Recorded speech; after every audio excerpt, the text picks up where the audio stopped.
Hello everyone, good morning to all of you.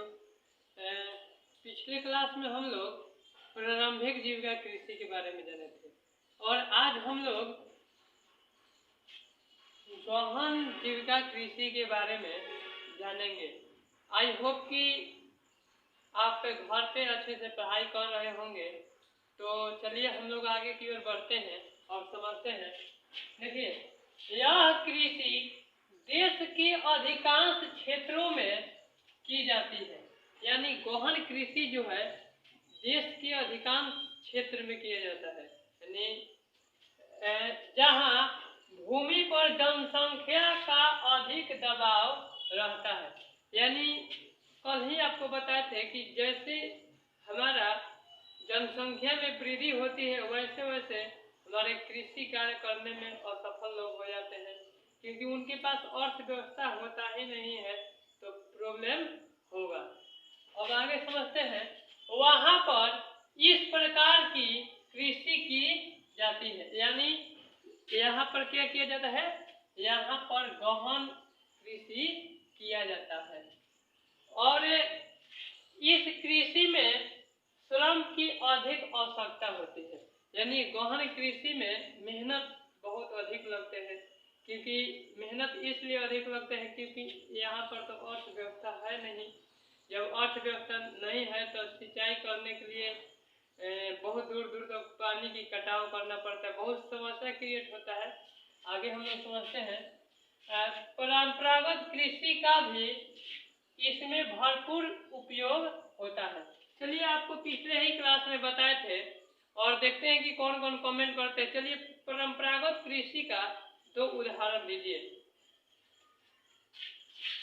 इस कृषि में मुख्य रूप से धान की खेती की जाती है। यानी गहन कृषि में मुख्य रूप से किस चीज की खेती की जाती है? मुख्य रूप से धान की खेती की जाती है। समझे विद्यार्थी? मुख्य रूप से किसकी खेती की जाती है? धान की खेती की जाती है। आपको 80 क्लास में बताए थे कि धान की खेती के लिए 100 से 125 सेंटीमीटर पानी होनी चाहिए। अगर इनसे कम हो तो धान की खेती हम लोग नहीं कर पाते हैं। जनसंख्या अधिक होने की वजह से उत्पादन कम ही पड़ता है।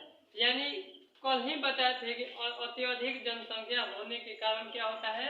हमारी जनसंख्या अधिक होने से प्रोडक्शन में कमी आती है। यानी अत्यधिक जनसंख्या होगा तो क्या होगा? अत्यधिक जनसंख्या होने के कारण हमारी भूमि जो है भूमि मतलब बहुत कम पड़ जाती है, जिनके कारण हम लोग फसल नहीं उपजा पाते हैं। जनसंख्या अधिक होगी तो फसल कैसे उपजाएंगे? नहीं उपजा सकते हैं। यही मेन रीजन है और यही कारण है कि किसान अपनी फसल का व्यापार नहीं कर पाता है।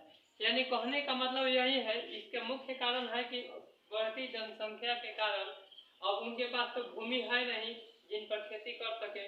तो जब भूमि है ही नहीं, खेती हो ही नहीं सकता है, तो व्यापार करने की समस्या व्यापार करने की तो बहुत दूर की बात है। समझ में आया ना? अब खेती है ही नहीं तो उपजाएंगे कैसे? जब उपजाएंगे नहीं तो व्यापार कैसे करेंगे? नहीं कर सकते। इसीलिए हमारे अर्थव्यवस्था भी बहुत कमजोर है। हमारी अर्थव्यवस्था में बहुत कमी है। यही मुख्य रीजन है। कोई दिक्कत? अब आगे हम लोग समझते हैं व्यापारिक कृषि। अब आ गया आपका टॉपिक व्यापारिक कृषि। चलिए अब बड़ी बड़ी समझ लेते हैं। नाम के अनुरूप ही इसमें फसल व्यापार के लिए उपजाए जाते हैं। कुछ क्षेत्रों में व्यापार के लिए ही क्या किया जाता है? फसल उपजाया जाता है। हमारे यहाँ जो कृषि कार्य करते हैं अपने फसल को उपजाते हैं और अपने मन सेवन के लिए कार्य करते हैं। लेकिन कुछ ऐसे भी क्षेत्र होते हैं जो केवल अपनी अर्थव्यवस्था को गतिविधि बढ़ाने के लिए करते हैं, अपनी आर्थिक आय बढ़ाने के लिए करते हैं। कोई दिक्कत? यही कारण है कि इसमें अधिक पूंजी आधुनिक कृषि तकनीक का निवेश किया जाता है।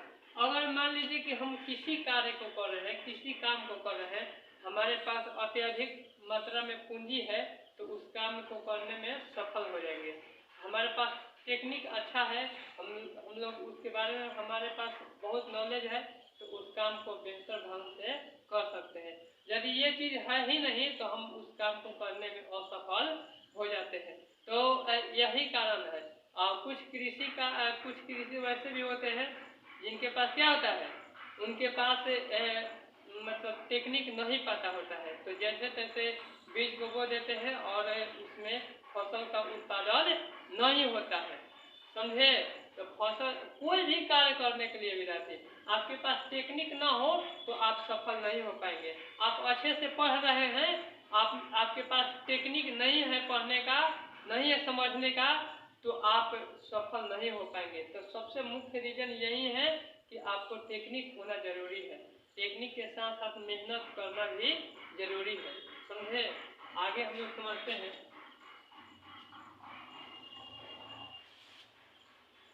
अतः किसान लगाई गई पूंजी से अत्यधिक लाभ प्राप्त करने का प्रयास करते हैं। यानी मान लेते हैं कि कृषि कार्य हम लोग कर रहे हैं, तो कृषि कार्य कर रहे हैं तो उसमें पूंजी लगाए हैं, तो जितना मान लीजिए पूंजी लगाए हैं, अगर मान लीजिए उसमें प्रॉफिट न हो तो खेती करने का कोई फायदा है, कृषि कार्य करने का कोई फायदा है नहीं।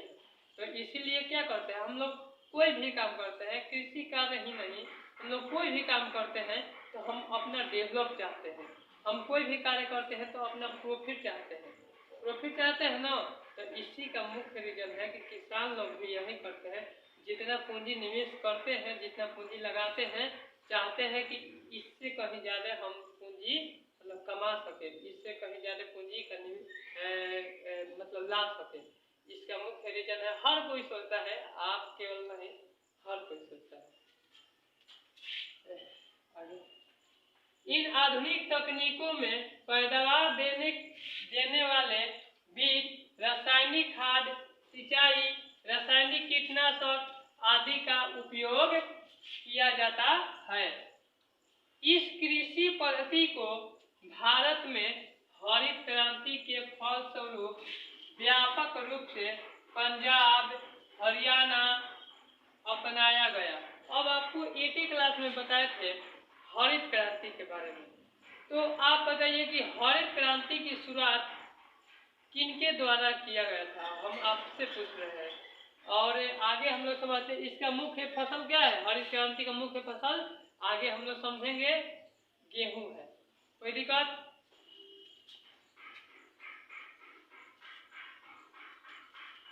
इसमें मुख्य रूप से गेहूं की खेती की जाती है। आपको हमने बताया हरित क्रांति का मुख्य फसल क्या है, गेहूं है। कोई दिक्कत? आगे समझते हैं।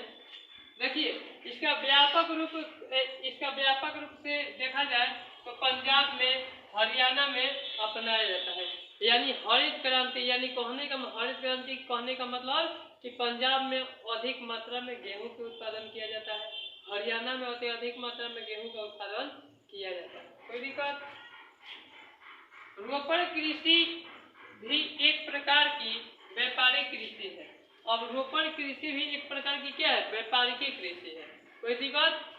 और इसमें उद्योग की भांति मैनेजर, मजदूर का व्यवस्था होती है। यानी रोपण कृषि में दो चीज की आवश्यकता होती है, एक तो मजदूर जो कृषि कार्य करते हैं, जो सारे कार्य करते हैं, और दूसरा मैनेजर जो सारे चीज को संचित करते हैं। कोई दिक्कत? अब हम लोग आगे समझते हैं। यहाँ पर इसमें प्राप्त उत्पादन उद्योग में कच्चे माल के रूप में प्रयोग में लाया जाता है। अगला आगे समझते हैं। भारत में चाय, कॉफी, रबर, गन्ना, केला आदि रोपण फसल है। आपसे ऑब्जेक्टिव में ये प्रश्न पूछ दिया जाएगा, ऑप्शन देकर पूछा जाता है ऐसा प्रश्न कि चाय जो है किस प्रकार की फसल है, तो आपको ऐसे भी प्रश्न दे दिया जाएगा कि पहला ऑप्शन रहेगा रोपण, दूसरा ऑप्शन रहेगा व्यापारिक, तीसरा ऑप्शन रहेगा खरीफ, चौथा ऑप्शन रहेगा रबी। तो आपको क्या बताना है, रोपण भी है, व्यापारिक भी है। कोई दिक्कत? दोनों है। आगे हम लोग समझते हैं फसल प्रारूप। भारत में भौतिक सांस्कृतिक विविधता को जन्म देती है। यानी भारत में कुछ ऐसे भी फसल के प्ररूप होते हैं जो भौतिक भी सांस्कृतिक विविधता को ही जन्म देती है। यह विविधता यहाँ उपजाए जाने वाले विविध फसलों उनके प्रारूप पद्धतियों में परिलक्षित होता है। यहाँ विभिन्न प्रकार के खाद्यान्न फसलें जैसे दलहन, तिलहन, पेय फसल करने का मतलब चाय और कॉफी, रेशे वाली फसलें, फल, सब्जियां उपजाई जाती है। यहाँ ऋतु संबंधित 3 प्रकार की फसलें उपजाई जाती है। यहाँ यही प्रश्न आपसे पूछा जाएगा कि हमारे भारत में मुख्य रूप से कितने फसल पाए जाते हैं?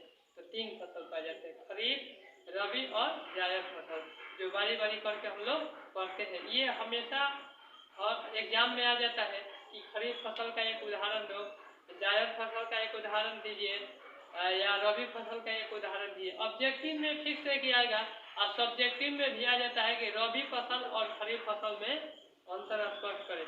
तो इस चीज को आपको बहुत अच्छे तरीके से ध्यान देना है। कोई दिक्कत? अब हम लोग समझते हैं रबी फसल, पहले समझ लेते हैं। तो रबी फसल आपके लिए बहुत इंपॉर्टेंट है, ऑब्जेक्टिव में हर साल आता है। तो आगे समझते हैं। यह फसल को जाड़े के मौसम में अक्टूबर से दिसंबर के मध्य में बोया जाता है, यानी मध्य करने के बाद उसके बीच में बोया जाता है। और ग्रीष्म ऋतु अप्रैल से जून के बीच काट ली जाती है। यानी कहने का मतलब क्या है कि रबी फसल जो होता है अक्टूबर से दिसंबर के मध्य में बोया जाता है, और कब काट लिया जाता है? अप्रैल से जून के बीच में काट लिया जाता है। कोई दिक्कत?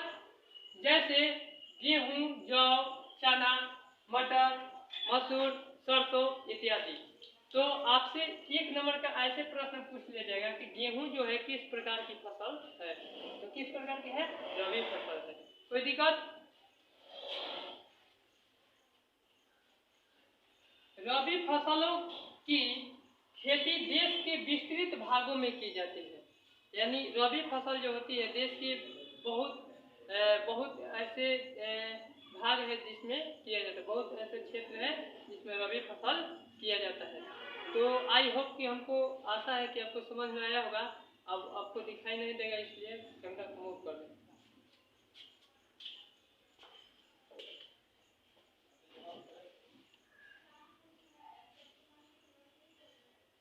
चलिए अब आगे हम लोग समझते हैं।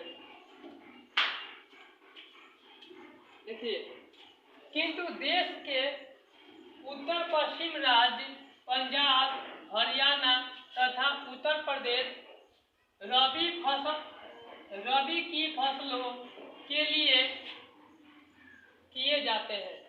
मैंने कहने का मतलब कि रबी फसल जो होता है उत्तर पश्चिम राज्य पंजाब, हरियाणा तथा उत्तर प्रदेश में किए जाते हैं। और यहाँ वह क्षेत्र है जहाँ हरित क्रांति के फलस्वरूप हम खाद्यान्न में आत्मनिर्भर होते हैं। यानी यहाँ के जो लोग होते हैं यानी हरित क्रांति पर आत्मनिर्भर, यानी इसका मतलब यह है कि वो और इसी पर निर्भर होते हैं। अब हरित क्रांति के लिए तीन मुख्य शर्तें होते हैं, जैसे तकनीक, सिंचाई की साधन, रासायनिक खाद, रासायनिक कीटनाशक दवाइयाँ इत्यादि। यानी इसमें से एक भी न रहे तो हम लोग क्या करते हैं, रबी फसल नहीं बो पाएंगे, रबी फसल की उत्पादन अच्छे तरीके से नहीं कर पाएंगे।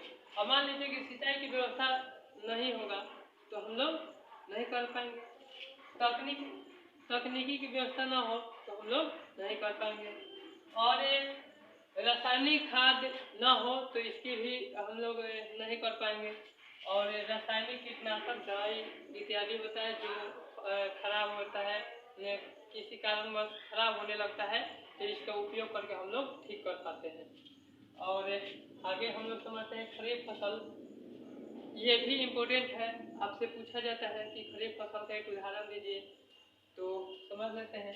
भारत में वर्षा ऋतु में बोई जाती है, यानी भारत में वर्षा ऋतु जब आता है उस टाइम ये क्या किया जाता है, बोया जाता है, और सितंबर अक्टूबर में काट ली जाती है। इसमें उपजाई जाने वाली मुख्य फसल धान होता है। यही इम्पोर्टेंट हुआ, मुख्य फसल क्या होता है, धान होता है। कोई दिक्कत? अन्य फसल के रूप में मकई, ज्वार, बाजरा, अरहर, मूंग इत्यादि होता है। कोई दिक्कत?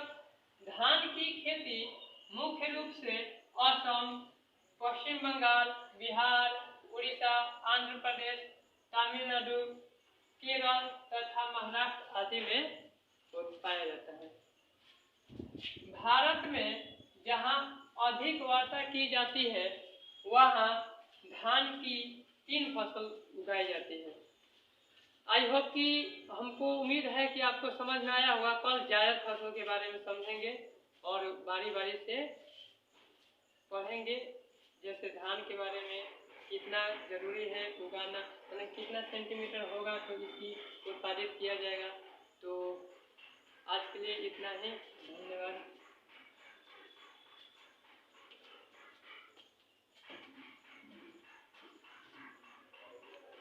चलिए इसको स्क्रीनशॉट आप कर सकते हैं।